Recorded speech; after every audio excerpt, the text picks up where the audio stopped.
దక్షిణ ఒరిస్సా ఉత్తర కోస్తా ప్రాంతాల్లో ఉపరితల ఆవర్తనం విస్తరించి ఉందని విశాఖ వాతావరణ శాఖ అధికారులు తెలిపారు. రాబోయే 12 గంటలు ఇది అల్పపీడనంగా ఏర్పడే అవకాశం ఉన్నట్టున్న జగన్నాథ్ కుమార్ తో మా ప్రతినిధి రామకృష్ణ ఫేస్ టు ఫేస్. బంగాళాఖాతంలో ఏర్పడిన ఒక అల్పపీడనం బలహీనపడింది. అయితే మరొక అల్పపీడనం కూడా ఏర్పడుతుందని వాతావరణ శాఖ అంటున్నారు.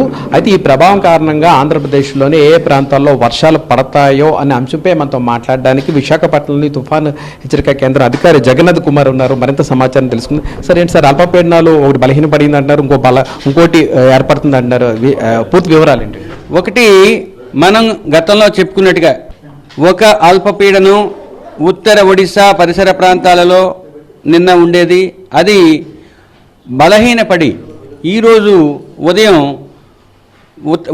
దక్షిణ ఒడిశా, ఆంధ్రప్రదేశ్, వాయువ్య బంగాళాఖాత పరిసర ప్రాంతాలలో ఉపరితల ఆవర్తనంగా కొనసాగుతుంది. ఇది పశ్చిమ మధ్య బంగాళాఖాతానికి కూడా విస్తరించి ఉన్నది. ఇది 5.8 కిలోమీటర్ల ఎత్తు వరకు విస్తరించి నైరుతి దిశకు వంగి ఉన్నది ఈ ఉపరితల ఆవర్తనం. ఇక రెండవ ఉపరితల ఆవర్తనం నిన్న మయన్మార్ మధ్య ప్రాంతాలు మరియు తూర్పు మధ్య బంగాళాఖాత పరిసర ప్రాంతాలలో ఉపరితల ఆవర్తనంగా ఉండేది. ఇప్పుడు ప్రస్తుతానికి అది తూర్పు మధ్య బంగాళాఖాతం, దానికి ఆనుకుని ఉన్న ఈశాన్య బంగాళాఖాత పరిసర ప్రాంతాలలో ఉపరితల ఆవర్తనంగా కొనసాగుతుంది. రాబోయే కొన్ని గంటల్లో అది పశ్చిమ దిశలో పయనించి ఉత్తర మరియు మధ్య బంగాళాఖాత ప్రాంతాలలో అల్పపీడనంగా పరిణమించే అవకాశం ఉంది.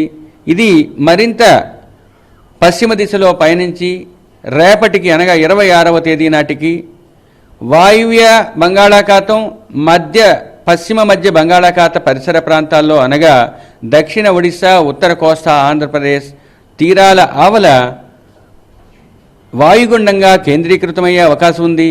27వ తేదీ నాటికి ఈ వాయుగుండం దక్షిణ ఒడిశా, ఉత్తర కోస్తా ఆంధ్రప్రదేశ్ మధ్య తీరాన్ని తాకే అవకాశం ఉంది.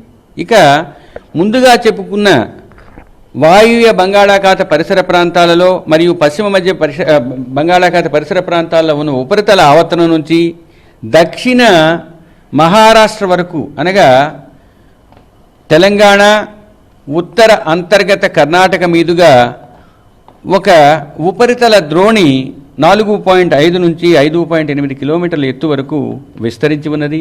ఈ వాతావరణ పరిస్థితుల వల్ల రాష్ట్రంలో రాబోయే వారం రోజులు చెదురుముదురు నుంచి అత్యధిక ప్రాంతాల్లో వర్షాలు పడే అవకాశం ఉంది. ముఖ్యంగా మొదటి రోజు అనగా ఈరోజు పలు ప్రాంతాల్లో తేలికపాటి నుంచి మోస్తరు వర్షాలు కోస్తా ఆంధ్రప్రదేశ్లో పడే అవకాశం ఉంది. 2, 3వ రోజుల్లో అది అత్యధిక ప్రాంతాలకు విస్తరించే అవకాశం ఉంది. 4వ రోజు మళ్ళీ పలు ప్రాంతాలకు విస్తరించే అవకాశం ఉంది. 5వ రోజు నుంచి 7వ రోజు వరకు వాటి క్షేత్రీయ విస్తృతి తగ్గి కొన్ని ప్రాంతాలు 1-2 ప్రాంతాలకు పరిమితమయ్యే అవకాశం. సార్, ఈ ఉత్తర కోస్తాకి ఏమైనా భారీ వర్షాలు పడే అవకాశం? వర్షాలు అతి ముఖ్యంగా ఈ రోజు 1వ రోజైన 25వ తేదీన శ్రీకాకుళం, పార్వతీపురం మన్యం, విజయనగరం, అల్లూరి సీతారామరాజు, ఏలూరు, ఎన్టీఆర్, పల్నాడు, గుంటూరు జిల్లాల్లోని 1-2 చోట్ల భారీ వర్షానికి అవకాశం ఉంది. భారీ వర్ష సూచన ఉందంటున్నారు. ఈ సమయంలోని గాలుల తీవ్రత ఎలా ఉంటుంది? మత్స్యకారులకు ఏమైనా మీరు ప్రమాద హెచ్చరికలు జారీ చేస్తారు? మత్స్యకారులకు సంబంధించినంత వరకు కోస్తా తీరం వెంబడి, తీరం ఆవల కూడా రాబోయే 5 రోజులు కూడా ఈదురుగాలులు వీచే అవకాశం ఉంది. సుదూర ప్రాంతాల్లో ఉన్నవారు కూడా సురక్షిత ప్రాంతాలకు రావాల్సిందిగా ముందస్తు అంచనాలను మేము తెలియజేయడం జరిగింది. కాబట్టి మత్స్యకారులందరూ సురక్షిత ప్రాంతాలకు చేరుకుని ఉంటారని ఆశిద్దాం. ఇది మొత్తం మీద పరిస్థితి. అది ఉపరితల ఆవర్తనం అల్పపీడనంగాను, అల్పపీడనం నుంచి వాయుగుండంగా మారే అవకాశం ఉందని ఈ నేపథ్యంలోని ఆంధ్రప్రదేశ్లోని పలు చోట్ల భారీ వర్షాలు పడతాయని కూడా చెప్తున్నారు. ఈ సమయంలో మత్స్యకారులు ఎవరూ వేటకు వెళ్ళొద్దని చెప్తున్నారు. వీడియో జర్నలిస్ట్ విజయ్తో రామకృష్ణ, ఏబిఎన్ ఆంధ్రజ్యోతి, విశాఖపట్నం.